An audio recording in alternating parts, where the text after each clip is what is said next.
Hello everyone. आज इस lecture में हम करने वाले हैं यूनिट डायमेंशंस के कुछ अच्छे क्वेश्चंस। तो स्टार्ट करते हैं आज की क्लास। तो स्टूडेंट्स, ये लेक्चर नंबर 3 है यूनिट डायमेंशंस एंड मेजरमेंट का।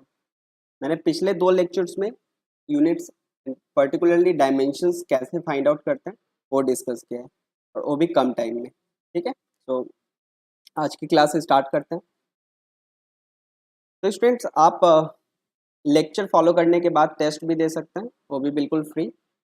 आप रजिस्टर कर सकते हैं ऑन successrouter.com। वहाँ पे आपको फ्री टेस्ट मिल जाएंगी आफ्टर इस चैप्टर जो हम लोग यहाँ पे कंप्लीट करते हैं। ठीक है, सो लास्ट क्लास में मैंने जो डिस्कस किया था लास्ट प्रीवियस 2 क्लासेस में, वो एक बार हम लोग यहाँ पे देख लेते हैं in short.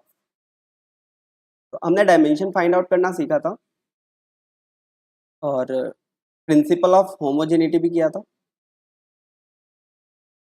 Principle of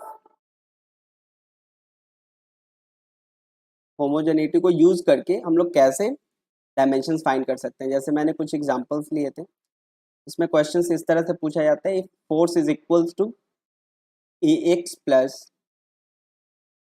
B x square. और यहाँ पे मीनिंग दिया होगा क्वेश्चन में, जैसे f is the force, x is the distance and a and b are constant and you have to find the dimension of a and dimension of b. तो इस तरह से क्वेश्चन ये पूछा जाता है प्रिंसिपल ऑफ होमोजेनिटी से related. तो यहाँ पे कॉन्सेप्ट क्या यूज करना है स्टूडेंट, हमें कॉन्सेप्ट क्या यूज करना है। तो since we are adding these two terms a x and b x square, उनका डायमेंशन सेम होगा, बट 2 अननोन क्वांटिटी है तो हम यहाँ से इंडिविजुअली ए और बी फाइंड नहीं कर सकते। तो प्रिंसिपल ऑफ होमोजेनिटी को हम ऐसे भी समझ सकते हैं, अगर हमने लिखा है mass is equals to 2 metre, तो ये रॉन्ग है।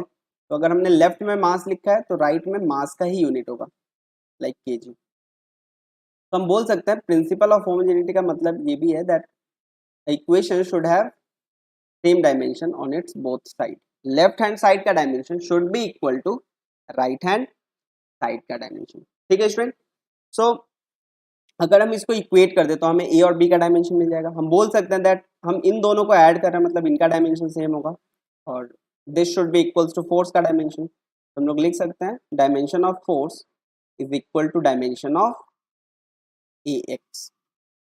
उसी तरह से हम लिख सकते हैं फोर्स का dimension is equals to b x square का डायमेंशन। तो इस तरह से हम इसको सॉल्व करके ए और बी फाइंड कर सकते हैं। This is M L T minus 2 over L, and B का डायमेंशन होगा force upon X square. Force is M L T minus 2 upon L.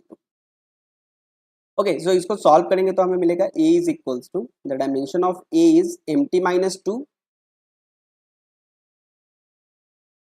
whereas dimension of b is equals to m l1 minus 2, that is ml minus 1 t minus।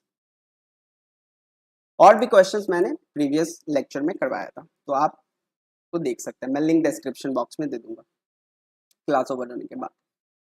तो ये है principle of homogeneity. तो आज हम कर लेते हैं कुछ अच्छे क्वेश्चंस। कुछ और भी पॉइंट्स हमें अगर पता हो डायमेंशंस के रिगार्डिंग तो क्वेश्चन हम काफी फास्ट कर सकते हैं। तो ट्रिगोनोमेट्रिक जो होते हैं, ट्रिगोनोमेट्रिकल फंक्शंस, जैसे हो गया sine, cos, tan, cosec, sec and cot, जो ट्रिगोनोमेट्रिकल फंक्शंस होते हैं, आप लोगों को टेबल पता भी होगा। जैसे अगर मैं पूछूं साइन 30 क्या होता है, व्हाट इज साइन 30, तो आप बताओगे हाफ 1/2। यहाँ पे कोई यूनिट कोई डायमेंशंस नहीं होता इसका, है ना, ये जस्ट एक नंबर है, जस्ट एक नंबर है, इधर फ्रैक्शन या इंटीजर, जस्ट एक नंबर है। नंबर का कोई डायमेंशंस नहीं होता। मतलब जितने भी ट्रिगोनोमेट्रिकल फंक्शंस हैं, जितने भी ट्रिगोनोमेट्रिकल फंक्शंस हैं, they all are dimensionless, dimensionless.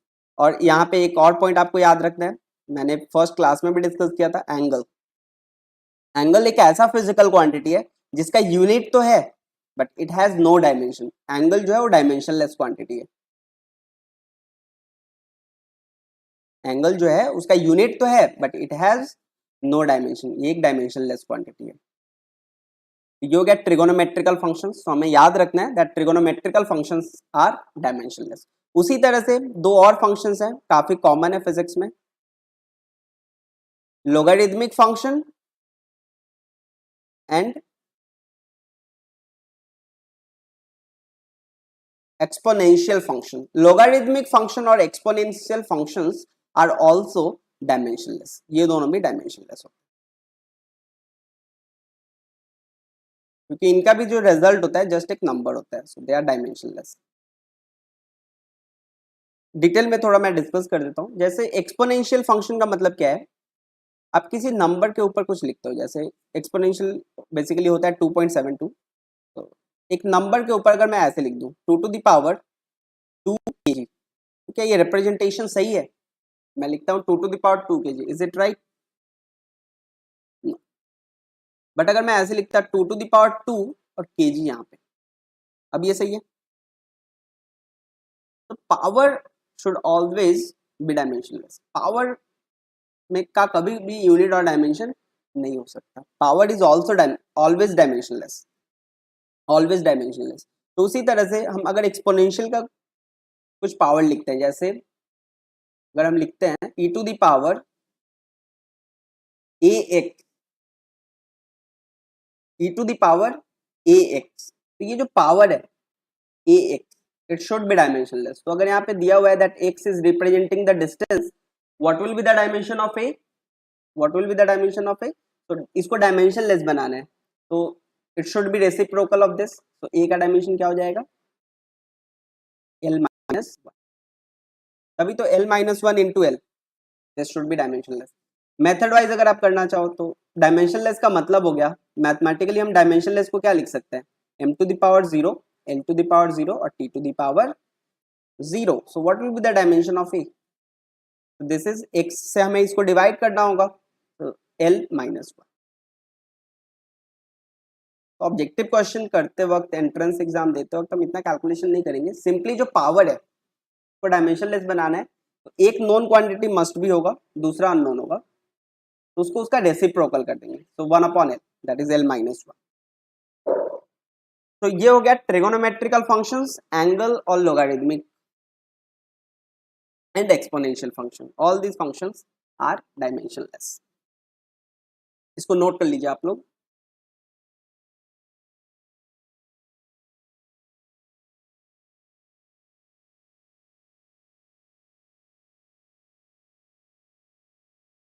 Okay, और कुछ पॉइंट्स जो कि आपको प्रॉब्लम सॉल्व करने में हेल्प करेंगी वो है,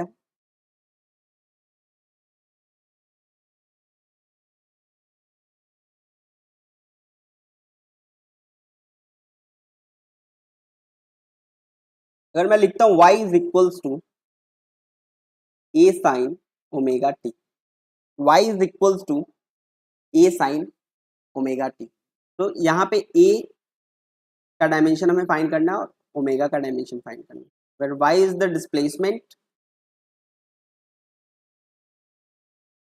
and t is the time, t is the time, t is the time। हमें यहाँ पे फाइंड करना है डायमेंशन a और ओमेगा का। तो हमें पता है स्टूडेंट दैट एंगल जो होता है वो डायमेंशनलेस होता है, so omega T should be dimensionless.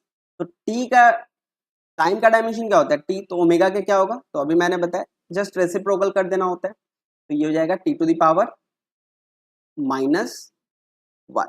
और ये जो ट्रिगोनोमेट्रिकल फंक्शंस हैं, ये जो ट्रिगोनोमेट्रिकल फंक्शन ये कंप्लीटली डायमेंशनलेस है, ये कंप्लीटली डायमेंशनलेस है। तो ए का डायमेंशन क्या होगा, जो लेफ्ट हैंड साइड का डायमेंशन है, और लेफ्ट हैंड साइड डिस्प्लेसमेंट को रिप्रेजेंट करता है, सो ए का डायमेंशन क्या होगा, एल के इक्वल, डिस्प्लेसमेंट के equal, that is it, that is it. यहां तक समझ आ गया स्टूडेंट आप लोगों को?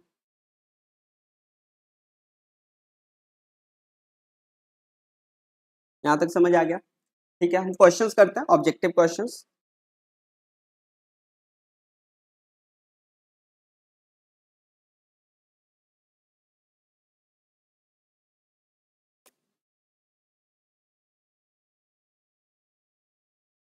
ओके, सो फर्स्ट क्वेश्चन है स्टूडेंट, तो फर्स्ट क्वेश्चन है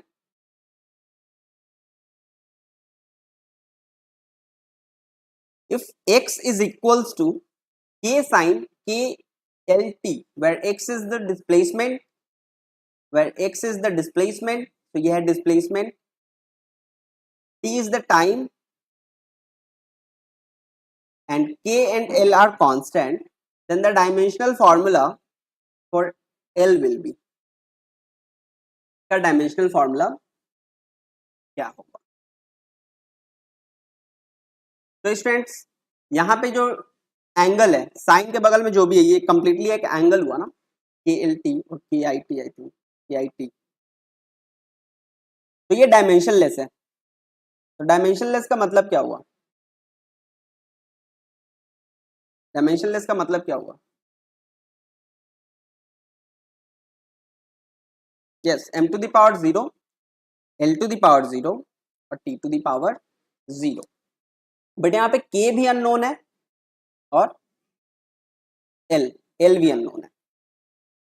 तो सब दो अननोन है तो हम फाइंड नहीं कर सकते, तो सबसे पहले हमें यहाँ पे ये वाला कॉन्सेप्ट भी लगाना पड़ेगा। Since trigonometrical functions are dimensionless, x का डायमेंशन किसके इक्वल हो जाएगा? तो हम बोल सकते हैं k का डायमेंशन जो है वो x के इक्वल होगा, और x का डायमेंशन क्या है? x is the displacement, so it will be l। तो k का डायमेंशनल फॉर्मूला हमें मिल गया। नाउ एंगल को डायमेंशनलेस कर देते हैं, तो kl should be equal to इसका reciprocal that is t to the power -1, k है l, सो l का डायमेंशन हो गया l -1 t minus, simple, so l to the power -1 t to the power -1 and m0, so the correct choice is option 3।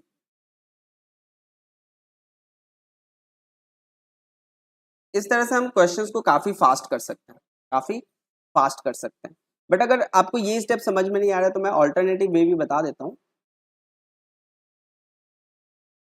तो इसको हमें dimensionless करना है, मतलब k l t is equals to m0 l0 t0, k का dimension है l, इसका हमें फाइंड करना है, और टाइम का है t, तो l इंटू टी से हम डिवाइड कर सकते हैं इसको, m0 l0 t to the power 0 over lt, that is l -1 t minus m0, obviously उसको बार बार लिखने की जरूरत नहीं है, तो m0 l -1 t माइनस, ये हो गया हमारा आंसर। ठीक है, आप नोट कर लीजिए, हम नेक्स्ट क्वेश्चन करेंगे। काफी अच्छे अच्छे क्वेश्चन करने वाले हैं आज के लेक्चर में।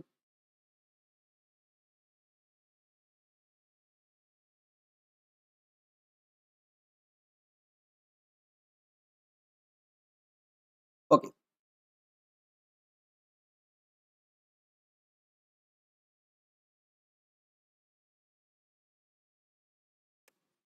तो next question is student, if y represent mass and x represent velocity, then dimensional formula for d3y over dx। Okay, तो डिफरेंशिएशन के केस में क्या होगा? तो यहाँ पे थोड़ा हम डिस्कस कर लेते हैं सारे कॉन्सेप्ट्स यहाँ पे। अगर मैं लिखता हूँ y अपॉन x, तो इसका डायमेंशन लेट से ये है, या कुछ भी ले लेते हैं, चलो यहाँ पे अभी हम ले लेते हैं इसको डिस्टेंस और इसको वेलोसिटी, ठीक है, y is the distance and x is the velocity. तो इसका डायमेंशन क्या होगा? तो ये आसान है काफी, डिस्टेंस का हो गया l और वेलोसिटी का हो गया lt -1, l कैंसिल आउट, सो t, ठीक है। अब अगर इसी को मैं ऐसे लिख दूं dy ओवर dx, तो d बेसिकली रिप्रेजेंट क्या करता है? d मतलब डिफरेंशिएशन कर रहे हैं हम, है ना, डिफरेंशिएशन कर रहे हैं y का विद रिस्पेक्ट टू x, तो ये रिप्रेजेंट क्या करता है? चेंज। बेसिकली ये क्या कर रहा है? स्मॉल चेंज को रिप्रेजेंट करता है, तो change in y over change in x। और माइनस या एडिशन करने पे, प्लस या माइनस करने पे डायमेंशन पे कोई चेंज नहीं आता। अगर हम वेलोसिटी को वेलोसिटी से माइनस कर रहे हैं तो जो हमें अल्टीमेटली मिलेगा वो वेलोसिटी ही मिलेगा, तो डायमेंशन पे there is no effect. No effect on dimensional formula, no effect on dimensional formula. उसी तरह से अगर हम लिखते हैं d2y ओवर dx2 तब भी कोई इफेक्ट नहीं होगा, क्योंकि बेसिकली हम चेंज फाइंड करते हैं ना डिफरेंशिएशन में। There is no effect on dimensional formula, मतलब इन सभी केसेस में, इन सभी केसेस में, even if I write d3y over dx3, इन सभी केसेस में जो y अपॉन x का फॉर्मूला होगा, जो y अपॉन x का डायमेंशनल फॉर्मूला होगा, वही इन सभी का होगा। बात समझ में आई स्टूडेंट? तो यहाँ पे डायमेंशनल फॉर्मूला क्या होगा, यहाँ पे डायमेंशनल फॉर्मूला क्या होगा, d3y ओवर dx3 का। तो if y is mass and x is velocity, x is velocity, okay यहाँ पे, ओके यहाँ पे x2 है, तो यहाँ पे डायमेंशनल फॉर्मूला में जो चेंज होगा वो जैसा, मतलब ये y अपॉन x2 है तो y अपॉन x2 हमें लिखना होगा, ठीक है। अगर यहाँ पे y अपॉन x3 है तो इसको y अपॉन x3 लिखना है, ये y अपॉन x था, तो ये ध्यान देना है। तो dy ओवर dx में तो ये पावर 1 है, तो नो इफेक्ट, इन दोनों में क्या होगा, ये x2 है, सो y upon x2 and this is y upon x3। उसी तरह से अगर हम d4 फोर्थ ऑर्डर का डिफरेंशिएशन फाइंड करते हैं तो वहां पे नीचे पावर चेंज हो जाएगा। तो यहाँ पे d3y ओवर dx2 ये क्या होगा student, this is similar to y upon x3, तो y is mass and x is the velocity, x is the velocity. तो y इज मास मतलब m हो गया, और velocity lt minus 1, lt minus 1, इसका पावर हम कर देते हैं 3, तो ये हो गया m l minus 3, m l minus 3 t minus 3, ये ऊपर जाएगा तो हो जाएगा प्लस 3। तो इसका आंसर क्या होगा student, ml minus 3 t plus 3, ml minus 3 t plus 3। So the correct choice is option 2, option 2, option 2 is the right choice.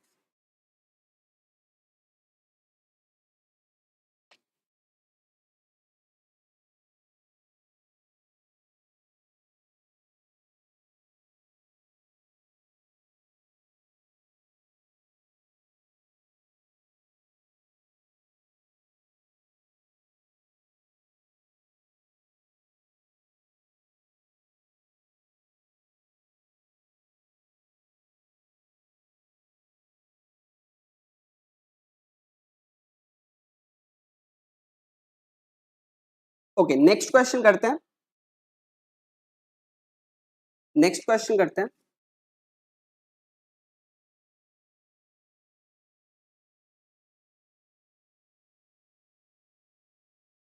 Okay next question है, the dimensions of the ratio of angular to linear momentum is, you have to find angular momentum over linear momentum का dimension का ratio.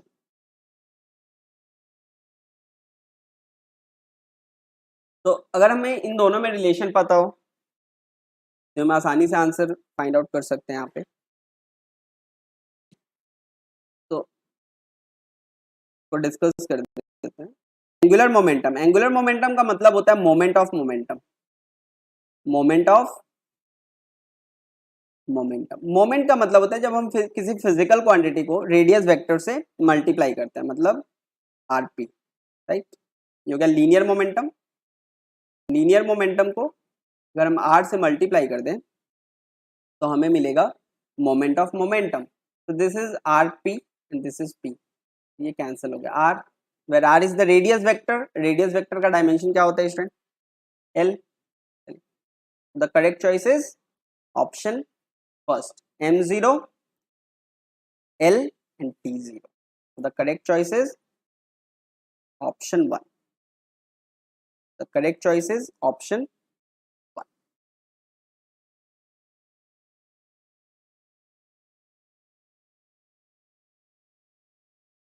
Next question is student,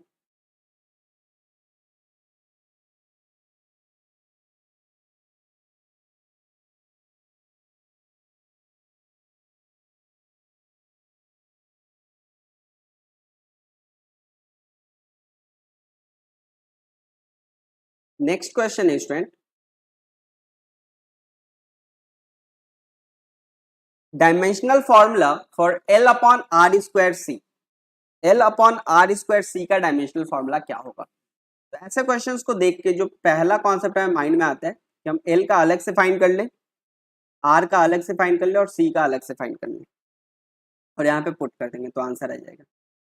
सही है, answer तो आ जाएगा but it will take a lot of time, time बहुत ज़्यादा लग जाएगा, फिर आपको दूसरे क्वेश्चंस करने के लिए जो वाकई टफ होते हैं टाइम नहीं मिल पाएगा। तो यहाँ पे हमें इसको करना होता है काफ़ी फास्ट। तो यहाँ पे अगर हम थोड़ा सा सोचे, अगर L upon R square C, L upon question है L upon R square C, तो अगर हम इसको लिख लें एल अपॉन आर को हम लिख सकते हैं V upon I, R is V upon I, R is V upon I, तो इसको हम लिख सकते हैं वी स्क्वायर और ये हो गया आई स्क्वायर और ये है, तो हाफ एल आई स्क्वायर होता है energy, energy stored in inductor, half L I square. उसी तरह से energy stored in a capacitor is half C V square. तो एल आई स्क्वायर और सी वी स्क्वायर दोनों किस फिजिकल क्वांटिटी को रिप्रेजेंट कर रहे हैं?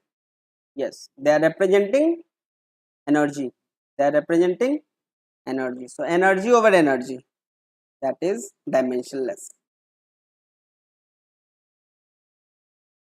इज डायमेंशनलेस, यह है डायमेंशनलेस क्वांटिटी। तो M zero, L zero and T zero, M zero, L zero, T zero. The correct choice is option third, option three,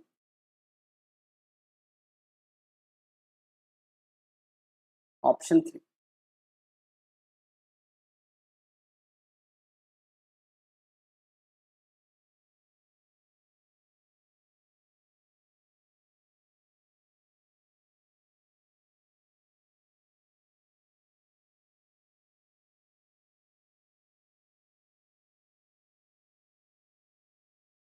Okay, next question.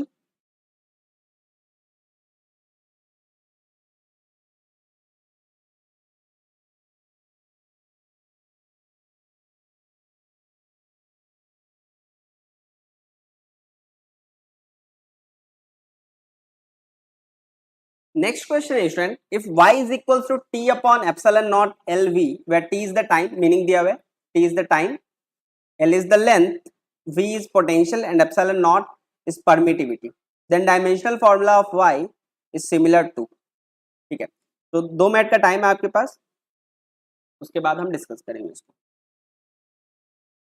आप लोग try कीजिए।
ओके, तो क्या क्या होगा स्टूडेंट आंसर इसका? तो y is equals to t upon epsilon naught l into v, सारा मीनिंग दिया हुआ है, you have to find the dimension of y, y का डायमेंशन किससे मैच करेगा, resistance, current inverse, voltage inverse या फिर चार्ज। स्टार्ट करते हैं। तो y इज इक्वल्स टू दिया हुआ है t over epsilon not l v, l v,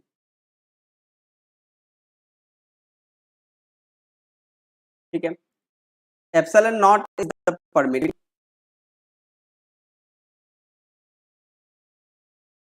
t is the time, l is the inductance and v is the voltage potential, V is the potential.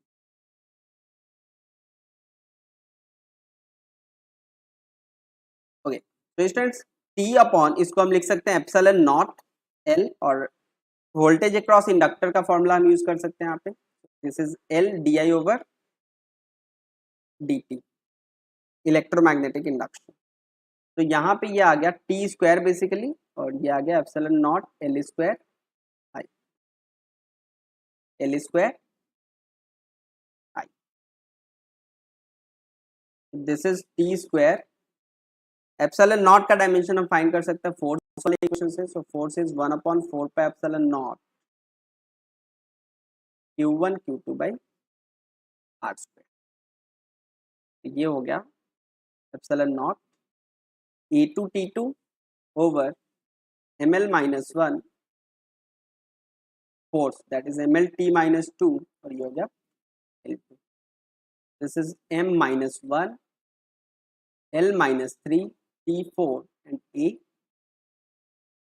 m minus 1 L minus 3 T4 and A2, this is m minus 1 L minus 3 T4 A2। और self inductance का formula क्या होता है student? So self inductance का formula हम find कर सकते हैं एनर्जी से, that is Q is half Li square, so energy is ml2 T minus 2 upon A2, that is, तो ये हो जाएगा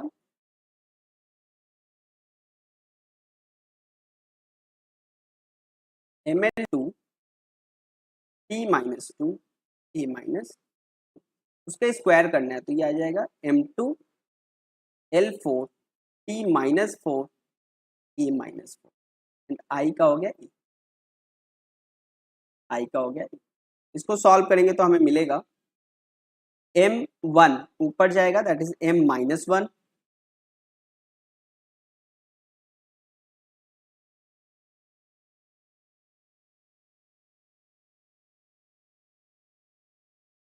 L square di, that is L minus 3 and plus 4,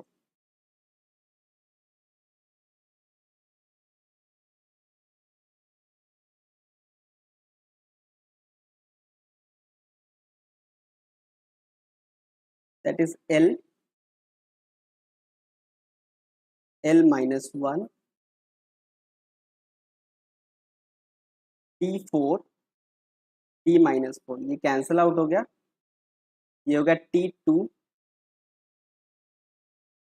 ये कैंसिल हो गया, तो यहाँ पे बचा T2 A to the power 3 minus 4, that is A minus 1।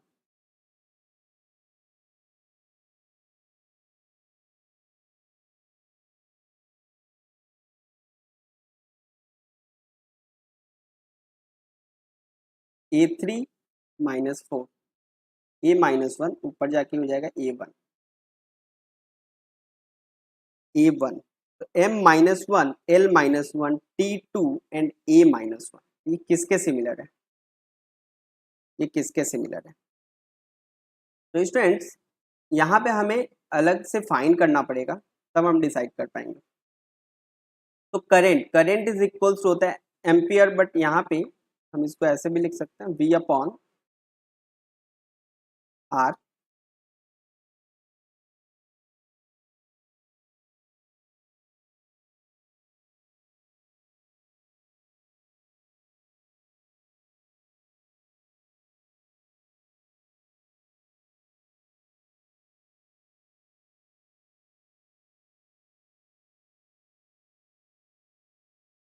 Okay question में यहाँ पे student L is the length दिया होता है, इसको हमने कंसीडर किया सेल्फ इंडक्टेंस।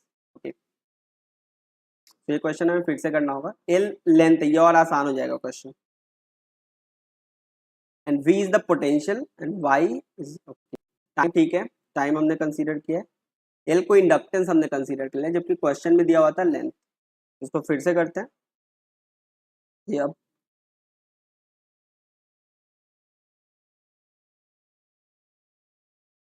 तो L हमें फाइंड करने की जरूरत नहीं है, L इज द लेंथ, तो L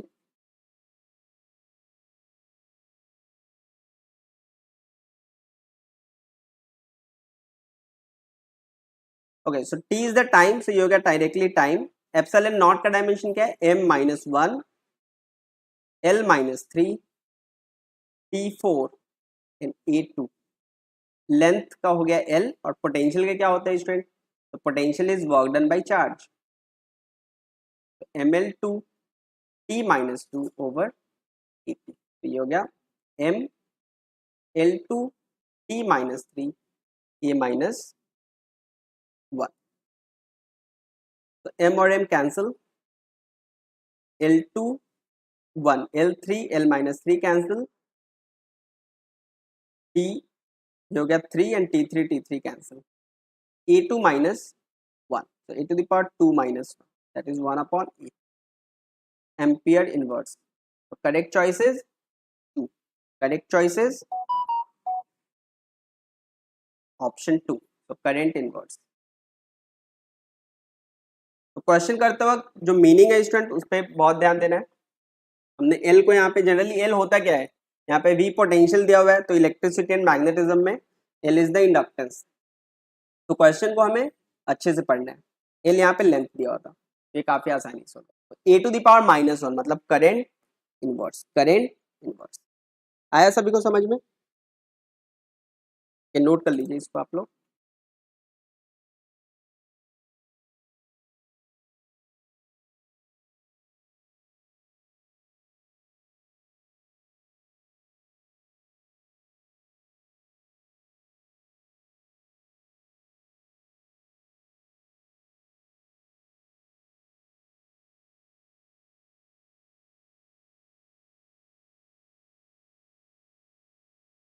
ओके, नेक्स्ट क्वेश्चन करते हैं.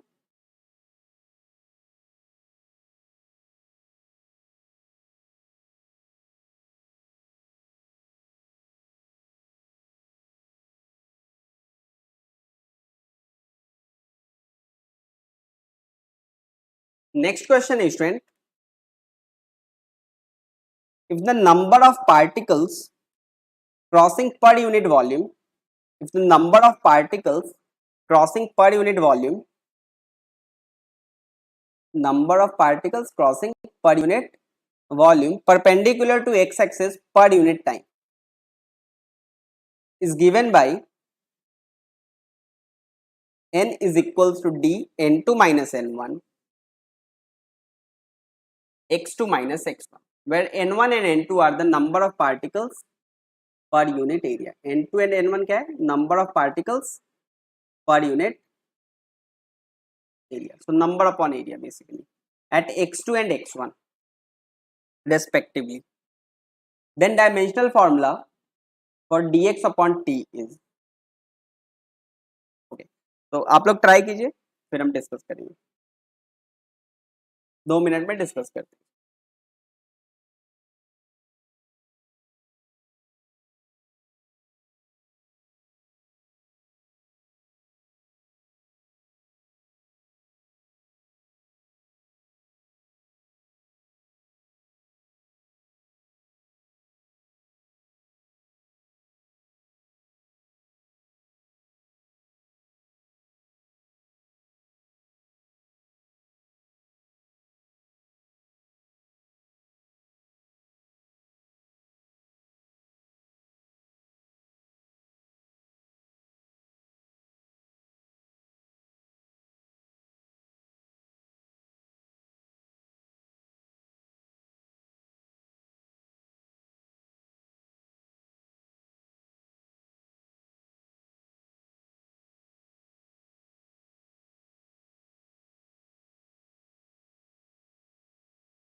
ओके, तो स्टूडेंट्स क्या आएगा इसका आंसर? तो if the number of particles crossing per unit volume perpendicular to x-axis per unit time is given by, so n is the number per unit volume per unit time. तो equation दिया है n equals to D n2 minus n1. यहाँ पे ये n और n2 और n1 का meaning अलग है, तो ये ध्यान देना इस क्वेश्चन में. तो students this is number per unit volume per unit time, per unit volume per unit time. This is equals to D, ये पोजीशन हो गया x2 एंड x1, ये हो गया dx, बेसिकली dx का डायमेंशन हमें मिल जाएगा. और ये है number of particles per unit area, तो इसको हम लिख सकते हैं वेर n नंबर को डिनोट करने के लिए हमने यूज किया. तो dx के यहाँ से डायमेंशनल फॉर्मूला क्या आ जाएगा? dx is nt upon v upon n. तो n cancel, area L2 t upon L3, L minus 1 into T, L minus 1 into T. ये हो गया dx का डायमेंशन. हमें फाइंड करना है dx अपॉन टी का. Therefore dimensional formula for dx upon T क्या होगा? तो this is L minus 1 into T upon T, that is L to the power minus 1, that is L to the power minus 1. So correct choice is D. Option 4 is the right answer. So option 4 is the right answer. आया सभी को समझ में? आया सभी को समझ में? ठीक है, नेक्स्ट क्वेश्चन करते हैं. नेक्स्ट क्वेश्चन करते हैं, ये नोट कर लेना आप लोग.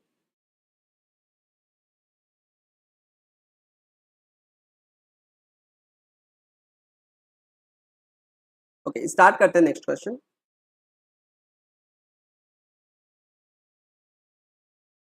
नेक्स्ट क्वेश्चन है student,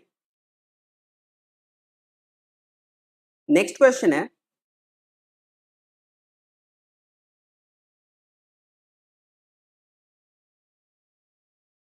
the position of a particle at time t is given by the relation this x equals to v naught over alpha 1 minus c to the power minus alpha into t. The dimensional formula for alpha square into v naught 3 will be. इसका dimensional formula क्या होगा? तो सबसे पहले हमें find करना होगा alpha का डायमेंशन और वी नॉट का डायमेंशन, फिर हम स्क्वायर और क्यूब करके मल्टीप्लाई करके फाइनल आंसर फाइंड कर लेंगे. तो यहाँ पे इक्वेशन में क्या दिया हुआ है? x इज द पोजीशन, ठीक है, x is equals to V naught over alpha 1 minus T to the power minus alpha T. Meaning है यहाँ पे x इज द पोजीशन,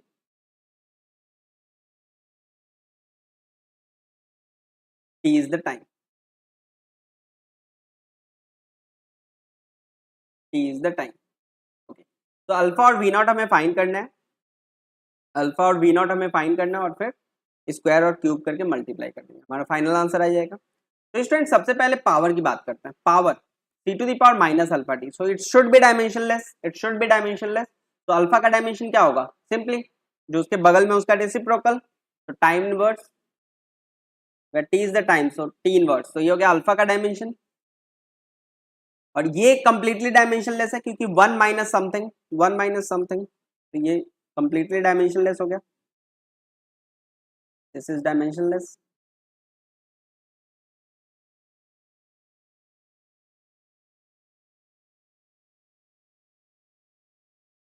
तो v naught over alpha should be equals to left hand side का dimension is equals to right hand side का dimension. So V naught is equals to where x is the distance, so L and alpha is t inverse, so LT minus 1. ये हो गया V naught का dimension. हमें find करना है alpha square and V naught 3. तो alpha square मतलब हो गया t minus 2 and V naught to the power 3, ये हो गया L3 T minus 3.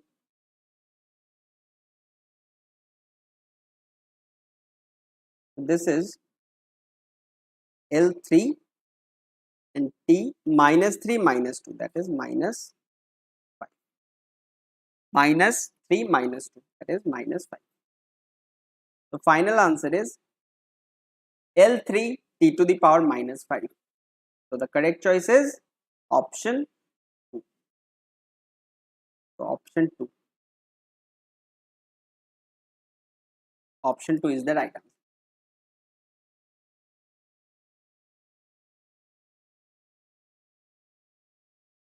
और लास्ट 2 क्वेश्चन हम लोग करने वाले हैं. 8 क्वेश्चन हमने ऑलरेडी कंप्लीट कर लिया.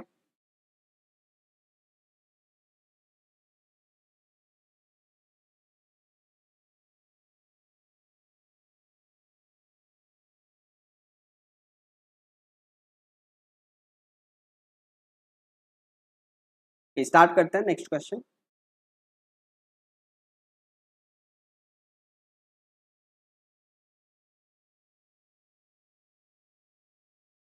The next question is, student,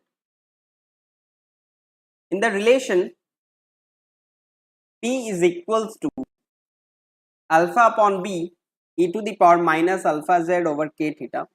If P is the pressure, meaning सारा दिया हुआ है, Z is the distance, K is the Boltzmann constant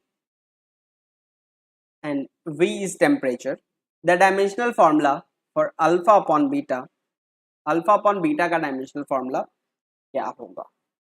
alpha upon beta का डायमेंशनल फॉर्मूला क्या होगा? काफी आसान क्वेश्चन है स्टूडेंट, काफी आसान क्वेश्चन है.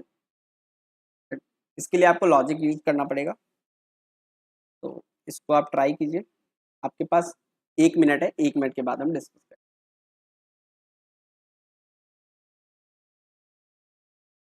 ये क्वेश्चन हम देख के बता सकते हैं. आपको ध्यान देना है क्वेश्चन पे. क्वेश्चन में पूछा क्या है और इक्वेशन क्या दिया हुआ है.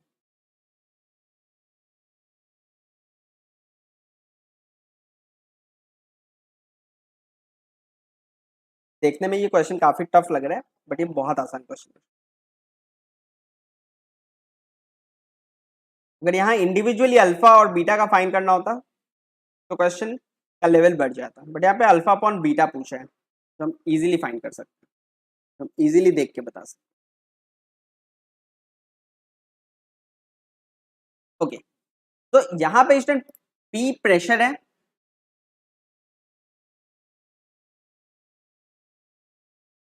और बाकी मीनिंग्स भी यहाँ दिया हुआ है, Boltzmann constant, temperature.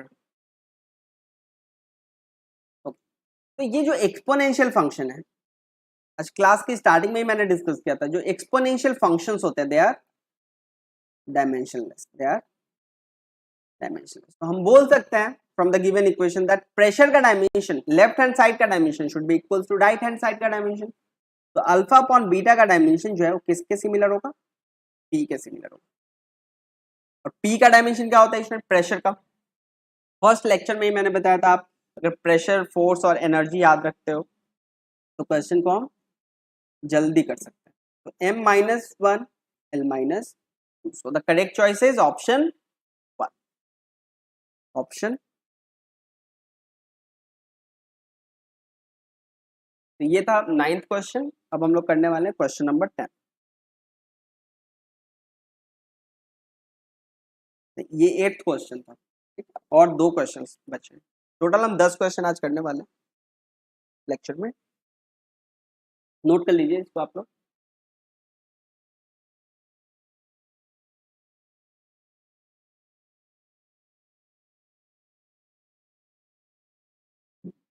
Okay, start करते हैं अगला क्वेश्चन. स्टार्ट करते हैं next question.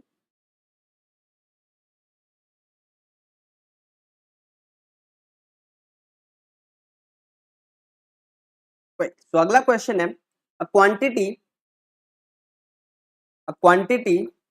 x is defined by the equation x is equals to 3cb square. okay, so where meaning दिया हुआ है c is the capacitance, B is the magnetic field. B is the magnetic field. Then the dimension of X. X का हमें dimension find करना है from this equation. तो students capacitance का हम कैसे फाइंड करेंगे? कैपेसिटेंस का कैसे फाइंड करेंगे? तो Q इज इक्वल टू होता है CV. Q is equal to होता है CV. V इक्वल टू होता है W by Q. W by Q. तो C is equals to Q square by W. This is A2 T2 over W is the energy, so it will be ml2 T minus. तो इसका dimension क्या होगा? m minus 1 L minus 2 T4 and A2. ये हो गया capacitance. Magnetic field के लिए हम लोग मैग्नेटिक फोर्स का फॉर्मूला यूज कर सकते हैं, विच इज QVB. तो B is equals to force upon QV, where V is the velocity. So this is mlt minus 2 over AT into LT minus. Finally हमें क्या मिलेगा? M L कैंसिल हो गया, T minus 1 and minus 1, so that is minus 2. So T minus 2 and A minus. तो ये magnetic field का dimension. तो X का डायमेंशन क्या होगा स्टूडेंट? X का डायमेंशन क्या होगा? तो X is equals to C, that is m minus 1 L2 T4 and a to the power 2 into B square. इसके स्क्वायर करना है, ये आएगा m square T minus 4 A minus, that is m2 minus 1 m L2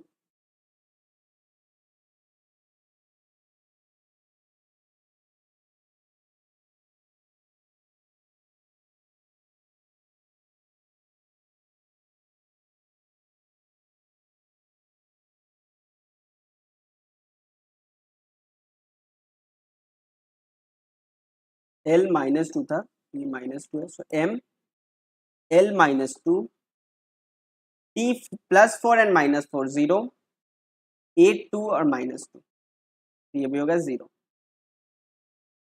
simply हमें मिल गया ML minus 2. So the correct choice is option 1.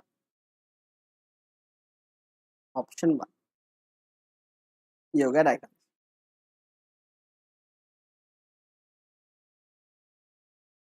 ठीक है student, समझ में आ रहा है? ओके, ये था question number 9. Next is question number 10. Note कर लीजिए आप लोग इसे. याद हम करेंगे क्वेश्चन नंबर 10.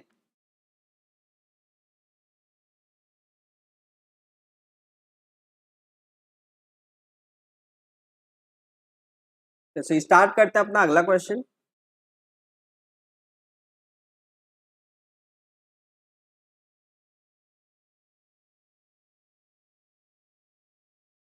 ओके, तो स्टूडेंट्स क्वेश्चन है, ये आज का लास्ट क्वेश्चन है. तो क्वेश्चन दिया हुआ है student, if f is equals to ax plus bt square plus c, where f is the force, x is the distance and t is the time, then what is the dimensional formula for axc upon bt square?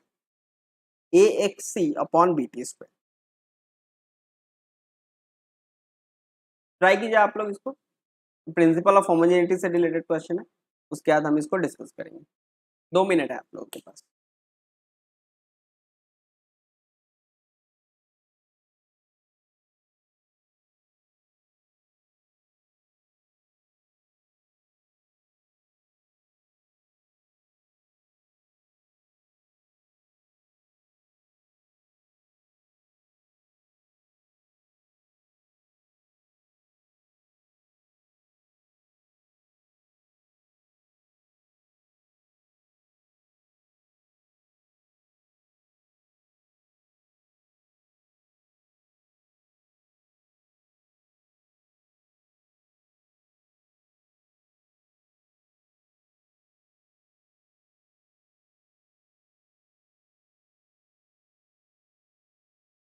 तो students ए का dimension क्या आया?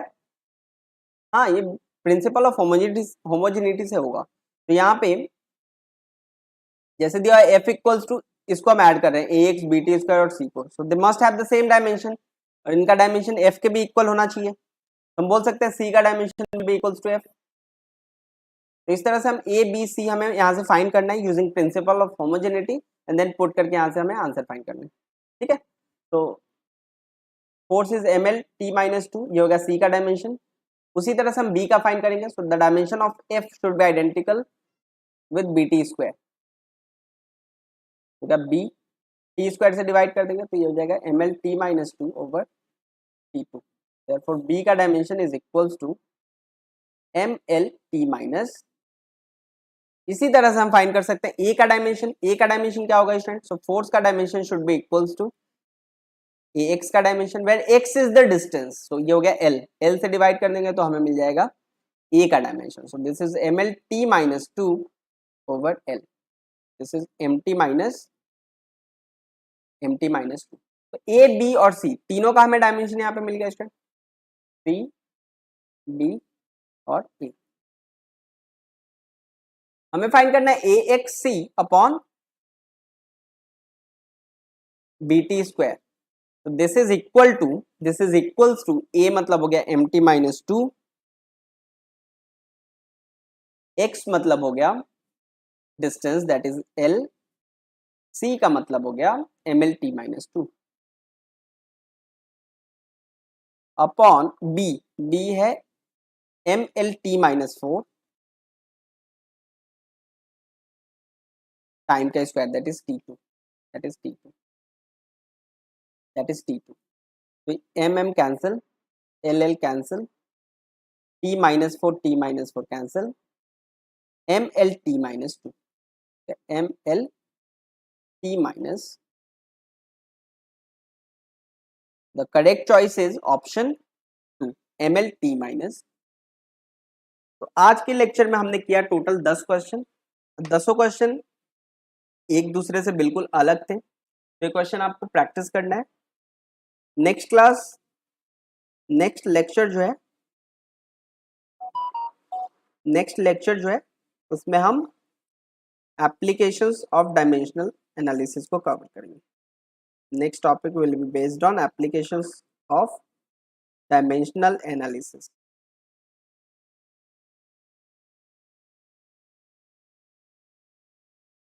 और उसके बाद का जो lecture होगा उसमें हम लोग इससे रिलेटेड क्वेश्चंस करेंगे। ओके, आज के लिए बस इतना ही, मिलते हैं अपने अगले लेक्चर में।